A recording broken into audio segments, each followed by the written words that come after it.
before we get to like the big picture stuff, the press, is there anything you're seeing when teams really ramp it up on you that's giving you guys a little bit of struggle? We worked on it all week, and we got to run our press break. We don't run it. We just abandon it. And you got to want the ball. You got to be confident and want the ball. When we ran it, like they said, we got KB over the top. You got to have confidence. I mean, and then we broke it, and then we dribble over half court, and we pick our dribble up. That's not what we work on. It's not like it's confidence. It's ball confidence. You know, if you dribble it over half court, they're going to trap you, right? And then we're small. So when you add all that in, we got to be more disciplined in it. We literally worked it all week, and they don't even press that much. But when they press late, they got to turn over, a couple of those times that were big. And then when we broke it, we got good things coming. So, we just gotta be more disciplined, and we gotta be more confident. I wanted to ask you about Jazz just coming back. I almost want to ask you about if there was any sort of restriction or anything you felt was going to limit her, but with the rotation you played, you're either kind of playing or you're not at that point. Yeah. Is it right? Yeah, there was no limit. She felt good, and I thought she did a really good job defensively, and hit a couple big threes, and she missed a couple of those layups, but I was really happy with how she played overall for not practicing. We progressed her. She had one day yesterday of full court. So we progressed her, and I thought she played, overall really well and was moving really well and defended. Against them, they're small, so we went smaller more than normal because they play 5 guards. And I thought that helped having her back defensively. It's just she also hadn't practiced in a while, so she hit the threes and missed a couple layups. You got to kind of give and take with that. For those players who followed you from Dayton, what was it like, sort of the emotions in the senior day ceremony at the end? Yeah, I mean, all of them, is the same. I'm like Jen, I'm not that emotional of a person, but I was crying like a little baby for when they were walking out there. They're all special. They're all really, really special to me, to the program. I've known all of them at different lengths of time. Obviously McCarran and Bryn, having to recruit them to Dayton, and then having them follow me and again, I'm just forever grateful for their loyalty. They didn't have to come here. Like, the program was not in a good condition, but they believed in people.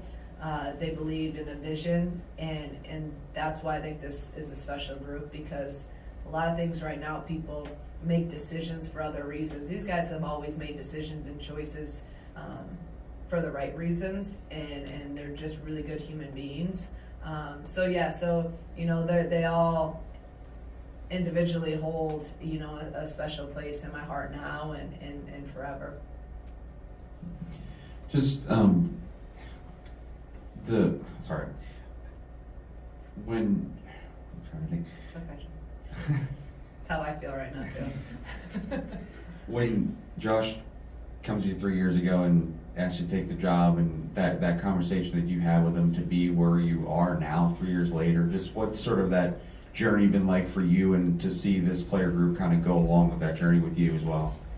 Yeah, I think that's why, it probably is so emotional, and because you look at them out there, and you look at kind of all their different paths and all their different stories, and obviously, taking this job, knowing we had a lot of work to do, and they again had only won, like I asked them in the locker room how many games they had won the year before we got here. KB thought like 3 or something, I don't even know.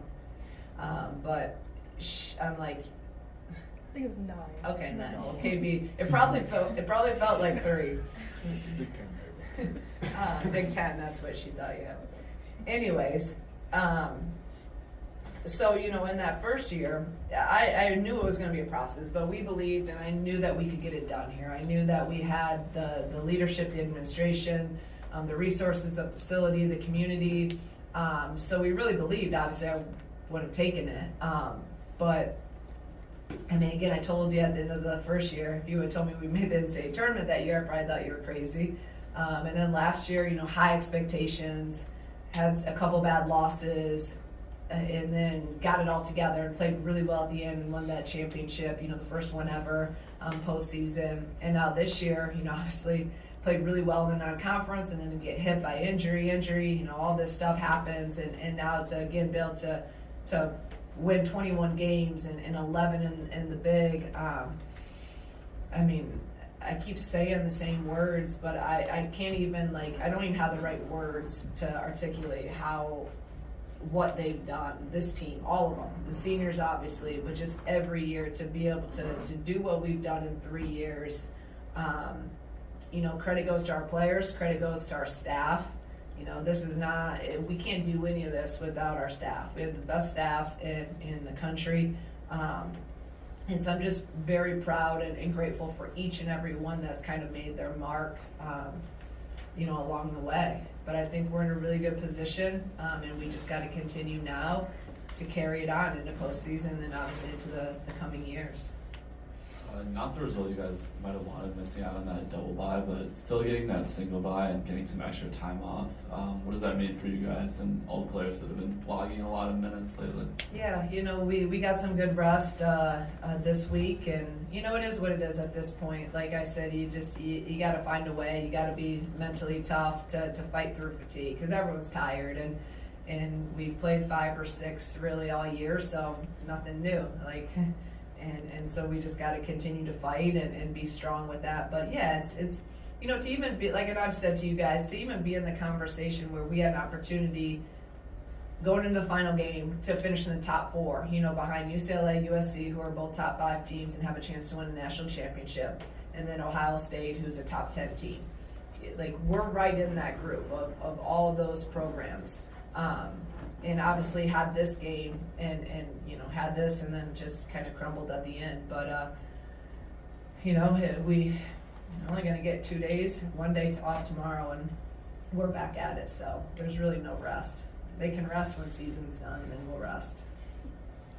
Coach, you always talk about the team being you talk about the team being connected, and also you talk about this being a special group. Just wanted to get your assessment of just how you guys got here. Man, I don't even know.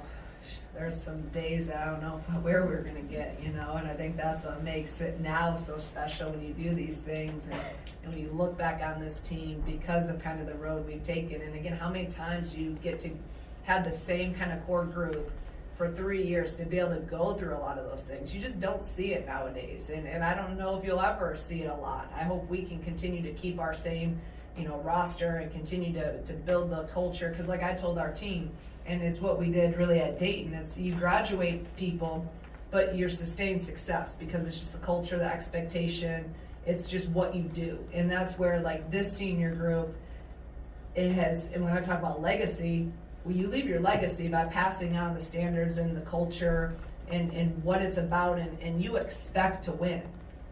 That was the biggest thing when we got here. They had never won. They didn't even, they never, like KB said, okay, we win a couple games. Now is different. Now you expect to win. That's a standard.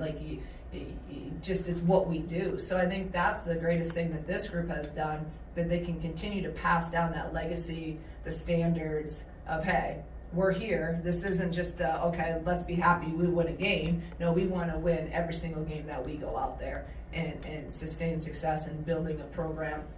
Again, like some of the ones I mentioned, even a Michigan. Michigan's been to how many straight NCAA tournaments? It's Kim goes there every year. It's sustained success, and we're still trying to build that. Just, flipping the switch between, regular season play and tournament play, what's sort of the differences there? And like I asked the players, and maybe how can that run last year, the WBFT, help you guys this year? Yeah, I think that last year, I'm going to talk to them about it, and I think they're going to just know it is anything can happen. And once you get going, it's all about confidence, about playing well. And once you get that, you just, last year, you felt it build every game. And then they also know what they did internally as a team, where they were just they had the mindset, we're just not losing. And you could see it in how we played. And that's why it's so much fun to coach them during that stretch. So we're definitely going to take that experience and talk about it and carry it over. That's why you see a lot of teams that win a WNIT, championship.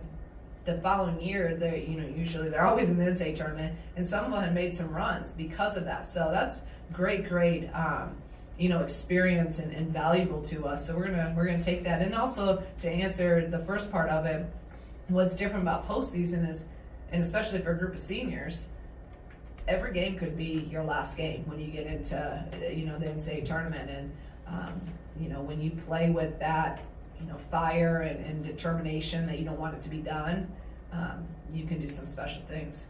So I'm curious early on if there was anything that you knew that maybe this group in particular could be the one that kind of was an immediate catalyst to a rebuild. Like, is there a practice or a game or a moment from those first couple of years that you remember thinking that this, whatever the formula was with these guys, they had it? That first couple weeks of practice, I didn't think we'd win a game, so I know it wasn't that. I mean, if I could go back and watch a video, if we had video in State Farm Center because we were still over there, some of those first practices, I mean, like Jen talked about, she was a shell of herself, no confidence. I remember, I'm just trying to get her to not make, behind the back passes and just do the simple thing. And, I mean, if you could have probably been in some of those practices or listened to some of our, staff meetings, I mean, it was this group, they've come so far. Even when I watched some film from last year's, when I'm watching and preparing for this year, I'm like, man, we've come so far, right? So it's just been really cool to see their development. And again, that's what's special when you can keep a group together, because you kind of go through all that. But I don't know if there was necessarily one practice or one, I kind of go back to that first year at the Iowa game for me. It's just when, we just beat, I think they were top 15 at the time. We had beaten Rutgers and someone else in the league, but when we beat them, I think that was kind of the aha moment. Man, we can do this. So I always go back to that as kind of being that turning point. Coach, what's a mindset or a motto, maybe goal that you've had set with your team heading into the off season? Last off season? This upcoming off season, sorry. I'm not even thinking about that yet. I don't. I'm trying to enjoy every moment right now with this group, because again, even today, it sucks to try to do senior day after when you lose. It's great. I've done them, I've done it on wins, I've done it on losses, but I really just took myself out of even the game and just was present at this group and how special they are. And that was my goal coming in this year, was to really enjoy the journey. I preach it all the time, but sometimes I got to listen to and practice what I preach. And I'm just really, like the kids are saying, we're trying to just enjoy it, be present, and we'll worry about the off season, when that comes. So it's going to be different. We're going to look different, I can tell you that much, but there's some excitement in that too.